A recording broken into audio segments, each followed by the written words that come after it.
के जाने के बाद श्रीधाम वृंदावन में कलकल न्यादिनी यमुना के तट पर विदुर जी उद्धव को मिल गए। विदुर जी हस्तिनापुर में भगवान के सुधाम गमन की बात बताकर लौट ही रहे थे, ये वृंदावन में मिल गए। अब संसार के लोग जब दो मिलते हैं तो बातें दुनिया भर की करते हैं, भक्त जब दो मिलते हैं तो बातें तो परमात्मा की होती है। गले से गले मिले और दोनों का कंठ अवरुद्ध हो गया, दोनों के नेत्रों से प्रेम के पनारे निकल पड़े। वो भी रो रहे हैं और वो भी रो रहे हैं। वो कहते हैं आप बड़े भाग्यवान हो, तुम्हें प्रभु ने मित्र का दर्जा दिया, तुम्हें गोविंद ने अंतिम उपदेश किया। बोले भाग्यवान मैं नहीं, विदुर भाग्यवान तो आप हो, जिसकी याद मेरा गोविंद स्वयं करता है।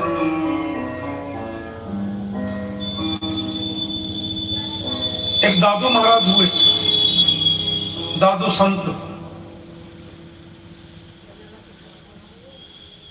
उनके पास दर्शन करने एक सज्जन गए तो देखा वो पड़े हुए, हाँ मस्ती में पड़े।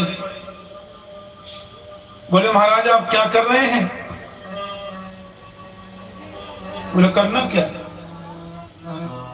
बोले मैं रोज आता हूं आपके यहाँ पड़ा हुआ देखता हूं, आप कभी माला नहीं जपते, कभी भजन नहीं करते, कभी कीर्तन नहीं करते, काय के महात्मा? हाँ दादू जी बोले कि माला जपहिन कर जपहिन, माला जपहिन कर जपहिन, जिहुआ जपहिन राम, मेरा सुमिरन हरि करे, मैं पावा विश्राम। माला छूट गई, भजन छूट गया, अब तो मेरा सुमिरन गोविंद करते हैं और मैं आराम फरमाता हूं। बोलो जय श्री कृष्ण। मेरा सुमिरन हरि करे, मैं पावा विश्राम। एक स्टेज वो भी आती है जब भगवान भक्त का सुमिरन करता है। विदुर उन्हीं भक्तों में से एक है। उद्धव जी महाराज के सन्मुख बैठे, उद्धव ने कहा गोविंद ने तुम्हारी याद करी, कितने बड़े भाग्यवान हो, पुण्यात्मा हो, और संपूर्ण कृष्ण कथा सुनाई। बचपन से लेकर के सुधाम गमन पर्यंत गोविंद की सारी लीला महात्मा उद्धव ने विदुर को सुनाई। सुंदरता का वर्णन, उनकी करुणा का वर्णन, बाल चपल लीलाएं, गुरुकुल प्रवेश, द्वारिका, सारी लीलाएं सुनाई। फिर बोले तुम्हें जो अंतिमोपदेश मिला था वो कहो ना। महात्मा विदुर जी मैत्रेय नाम के संत हैं, प्रभु ने उनसे कह रखा है कि आपके पास विदुर आए तो शंका का समाधान करना, आप ऋषि मैत्रेय के पास जाए। विदुर जी महाराज सीधे मैत्रेय मुनि के पास हरिद्वार में आ रहे। अच्छा पहले प्यार से बोलो जय श्री कृष्ण।